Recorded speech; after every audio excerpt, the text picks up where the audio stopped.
What does that mean to us? It's a matter of practical application. It takes 1,000 kilotons to equal 1 megaton.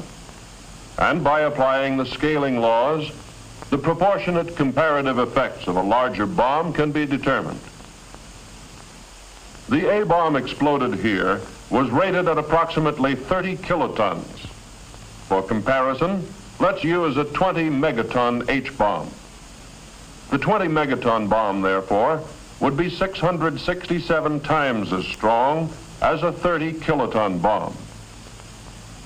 The relationship between distance for any given pressure and the size of nuclear weapons follows the cube root scaling law. So theoretically, a hydrogen bomb of 20 megatons at approximately 8.5 miles would have about the same destructive power as an atomic bomb of 30 kilotons at 1 mile. In this test, many of the structures were approximately 1 mile from ground zero. In the case of a 20 megaton H-bomb explosion, most of these structures undoubtedly would be obliterated. And actually, at a distance of 8.5 to 9 miles from ground zero, with the longer duration of blast pressure, we could expect to find conditions even more severe than those at 1 mile from ground zero in this test. This atomic test, although depicting the severe effects of a nuclear weapon, does not reflect the extent and severity of destruction that would result from a nuclear weapon in the multi-megaton range. Here at the Atomic Energy Commission's Nevada test site, I covered the story of Operation Cube, a program to test the effects of an atomic blast upon the things we use in our everyday lives.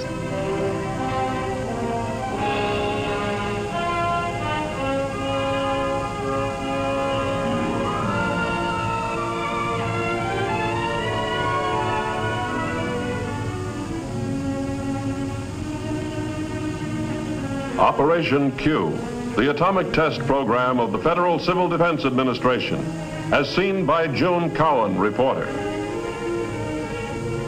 I had to see Operation Q through many eyes, not only my own, but as a reporter through the eyes of the average American man and woman. I arrived at Civil Defense Headquarters the day before the explosion was scheduled to take place and checked in at once with the official who was to brief me about the test. To give me a perspective of the entire layout, a member of the Civil Defense staff showed me a carefully prepared model of the site. The scope of the test and the detailed care with which it had been planned amazed me as I listened to the explanation. We begin with the question of shelter, for shelter might save our lives if we were far enough away from ground zero. If so, what kinds of shelter are effective? Several kinds are to be tested, from elaborate industrial shelters to the box-type shelter in the corner room of a basement. This type would give more room for a family, especially if it were necessary to remain there for several days. In this frame house without a basement, at the 4,700-foot line, we will test a bathroom shelter built of reinforced concrete. The entrance door and outside window covering are designed to resist blast. I asked about the possible loss of utilities and what this would mean to survivors. No electricity for running a home or an industrial plant. Loss of power may be one of our biggest problems after an attack. Power poles, power lines, pole transformers, and complete substations are to be tested by the Edison Institute. How will they withstand this blast? How long will it take to make repairs? How soon can service be reestablished? These are things we hope to learn from the test. One complete transformer substation has been erected relatively close to the shot tower. A second substation and power lines have been placed at a much greater distance from the tower. Thinking about news during an atomic attack, I asked about radio towers. Two kinds are to be tested. One tower is self-supporting without guy wires. The other has supporting cables. Both types are very common. Nearby, a complete radio transmitter will actually broadcast from tape before the shot to be picked up by radios in the test houses. Both liquefied petroleum and natural gas facilities will be tested. Will the fittings and connections stand the test? Will there be fires? All equipment is installed and checked by technical experts from the LP Gas Association and the American Gas Association. An 18,000-gallon supply tank, partially filled with propane and complete with feed pipes. A weighing and storage house and delivery platform have been erected on the test site.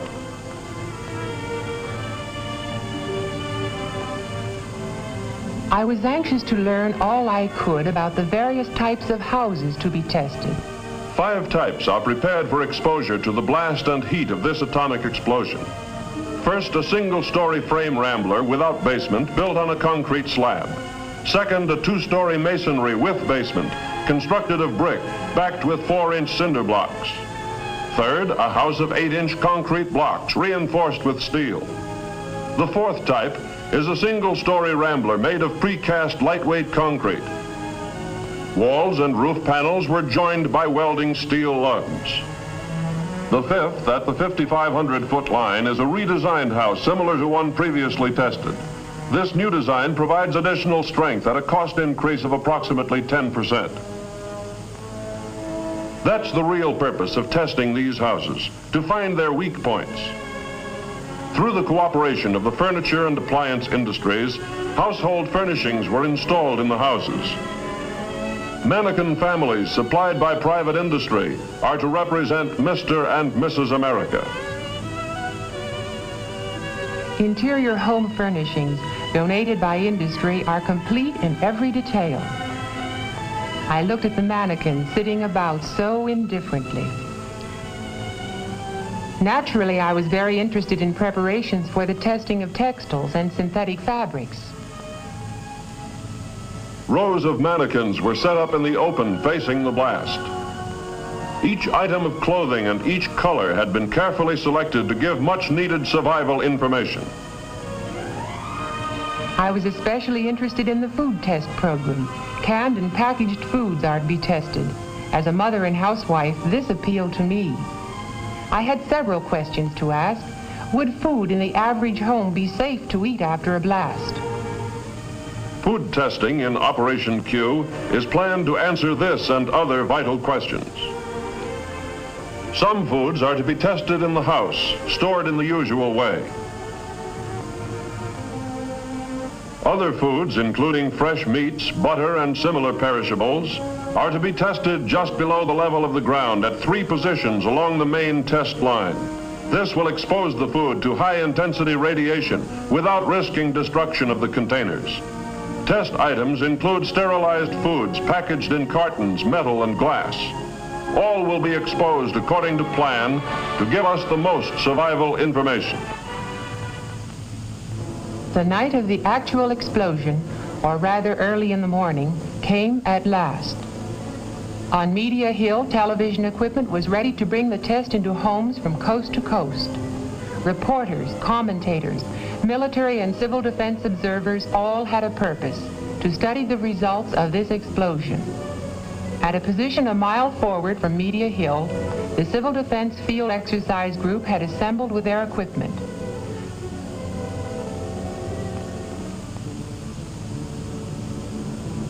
A small group of civil defense volunteers were to occupy a trench relatively close to ground zero. On Media Hill, where I remained, there was hot coffee, last-minute briefings, and more waiting. But it seemed no time at all before the loudspeaker warned, H-minus 1 minute. Put on your goggles. Observers without goggles must face away from the blast. On the silent desert, the test objects waited. H-minus 10 seconds. 9, 8, 7, 6, 5, 4, 3, 2, 1, 0.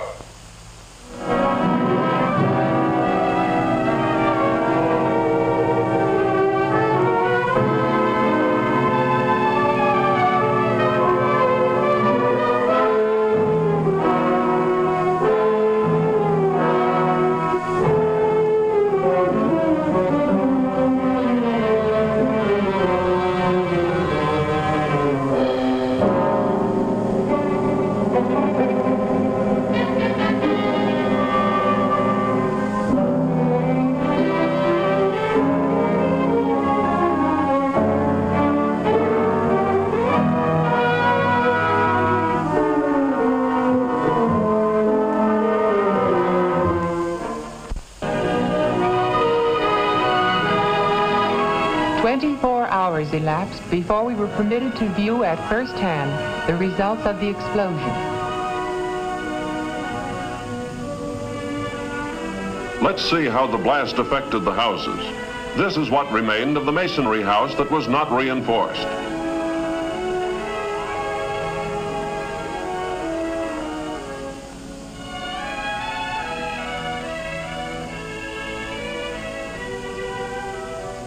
This is the house constructed of reinforced concrete blocks after the explosion. Although the redesigned two-story frame house was severely damaged, the structural improvements had strengthened its resistance considerably. As seen here, although basement shelters offered some degree of protection, they cannot be depended upon completely in potential blast areas. The reinforced bathroom shelter was standing intact beneath the ruins of the house, so this type also offered some degree of protection. The upper section of one unguided radio tower collapsed from the tremendous force of the blast. The guide tower was slightly twisted by a power pole which fell across one of the guy wires. Within the concrete radio house, equipment had been shaken up. But as soon as power was restored, the transmitter resumed broadcasting. The 18,000-gallon tank of liquefied petroleum gas was undamaged. Tests showed that even the connections were intact. The weighing and storage house was scattered across the desert, but the consumer-sized tanks were unharmed. Power lines and transformers suffered some damage, but most of the power poles were still standing or could be repaired. The power substation was not seriously harmed. Edison Institute personnel tested all lines and found the station to be operative. The food and cases of canned goods were taken away for laboratory tests. Do you remember this young lady? This tattoo mark was left beneath the dark pattern. And this young man, this is how the blast charred and faded the outer layer of his new dark suit. During all this activity, the mass feeding group was improvising to feed the test observers. I particularly remember some roast beef. It was done to perfection and roasted in cans which could have been salvaged from demolished buildings. I watched the people eating and realized that mass feeding is an important job in civil defense.